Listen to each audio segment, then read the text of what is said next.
Hey everybody, welcome to Kimmel's Irish Pub. Time for another movie review. Tonight's movie, Violent Ends. I thought I watched this movie, but I didn't.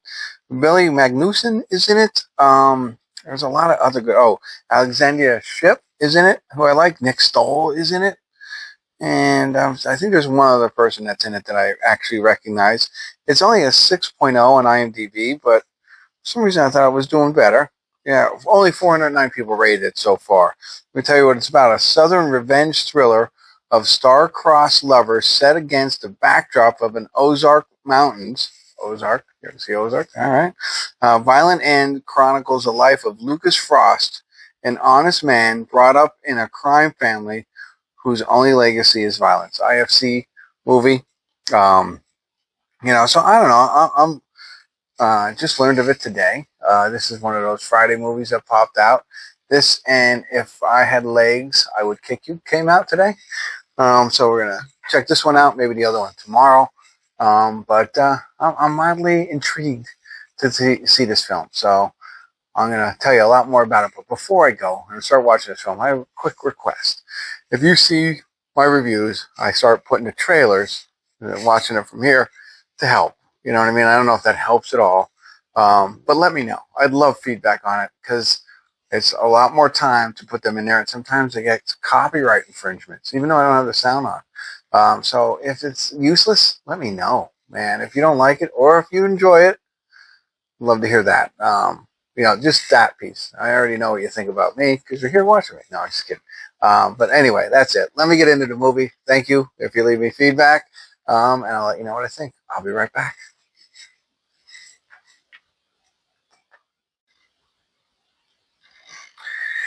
Hey everybody, we're at the credits of Violent Ends. Is that what it is? Violent Ends.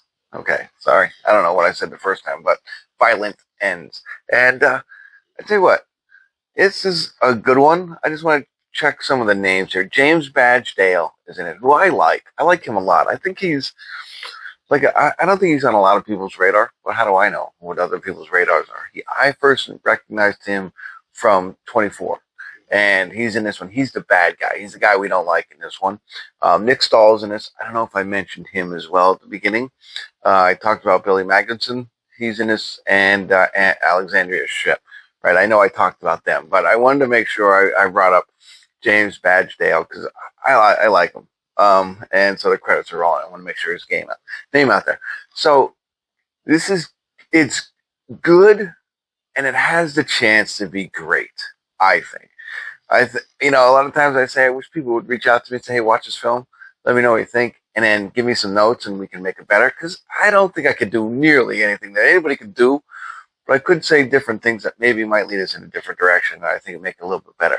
Because it's got a great bass line, right? I can't believe I just did that. Anyway, the story is about this family, and I don't know, it seems like it's even based on a true story in Arkansas, where the farming, I guess in the 1980s, farms took a big hit. And so this family decided to do drug deals.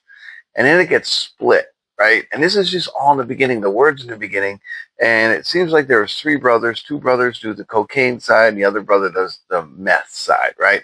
But they're at war, and there's a line there between all of that, just from what you read. And which is great. And so I'm like, oh, I'm all in on this. Now, the rest of the movie does not play out that well. You get it, but you don't know who the characters are. People show up in people's doors and stuff like that, and you're not sure what's going on. You don't know the lineage of this whole family, which I think if they would have spent a little bit more time blowing that out, it would have been great.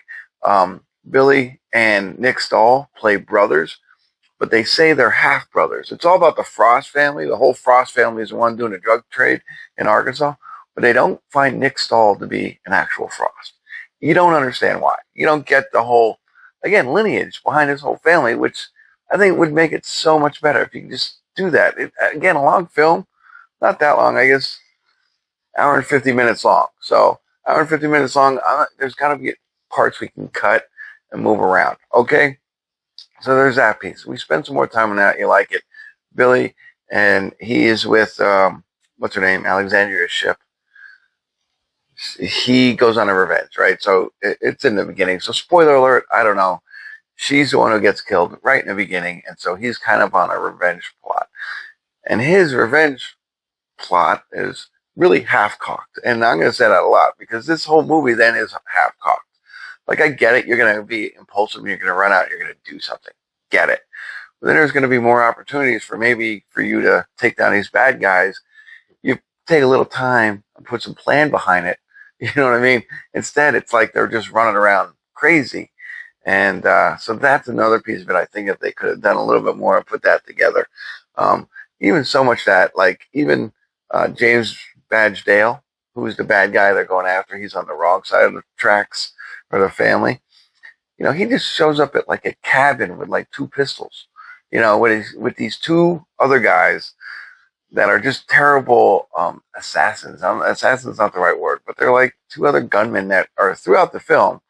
They're just not really good. You know what I mean? One guy gets beat up and, you know, doesn't pay attention, gets knocked out, and it's just, they're sloppy, right? They're not the 2 guys I would pick to go do whatever I need to do, right? They're the 2 guys I would go to send out first and be like, if they get shot, that's okay. But no, not only does he have them do very important work, he also has them go to this cabin where he's supposed to take down these 2 people. And you know what I mean? Like, so there's that. So these 2 guys are going out, and then he's just showing up with 2 pistols, you know, out of nowhere, instead of showing up with his own game plan. Again, half-cocked, right? So you see that, it's like there's so much there. I like it. I like the way it started. I like the way they ended it. I'm happy with everything there. It's just, there's just these little pieces of this movie that could just make it so much better. I liked the acting. I liked everybody. You know, here's another piece of it too, right? So this whole Frost family is running the entire drug trade in Arkansas. Okay, I'm in. I'm buying it. But the mother of the family, or the mother of one of the brothers, is the chief of police, right? And it's not like she's the chief of police who's turning a blind eye. Like, it's just like she's like really, I don't know if she's the chief or the deputy. She's some sort of badge in Arkansas. But yet all this is going on, and you know what I mean? Like, they don't dive into that enough to say, like, this is how everybody gets away with everything because she's paid off, she's part of the family. No, she's really trying to do her job. So it's like, it's okay to have that element in there as long as you explain it in a little bit more detail, or, you know, go in a little bit deeper, in my opinion. So I bet you, I'm willing to bet the writers, the directors, whoever, just not the people who paid for this film, probably had this all mapped out. I'll tell you what, or there was a book or something like that. I bet you it was much longer, because although it was an hour and 50 minutes, it didn't feel that long. You know what I mean? Like, there was a lot to it. So it's like, to try and cram all this other stuff in would be hard. Don't get me wrong. And I bet you that's what they did. And they probably had a 3-hour film, but I bet you it was magical. I'd love to see like the director's cut of this. I bet you it would really good. So there you go. It's there. I think a lot of it ended up on the cutting room floor. Maybe we're wrong. Maybe we're like, no, this is what we designed and this is what you're supposed to get. And if you don't like it, tough noogies. Could be that. But I really think that somebody put something out there and it gets chopped up. And this is what you get. Again, not bad, but it's a nice little gem. And you leave the other stuff, like put those other pieces in there, and I think you really enjoy this film, in my opinion. There you go. I don't know. I'm just going off half-cocked. All right, thanks for tuning in. Kimmel's Irish Pub.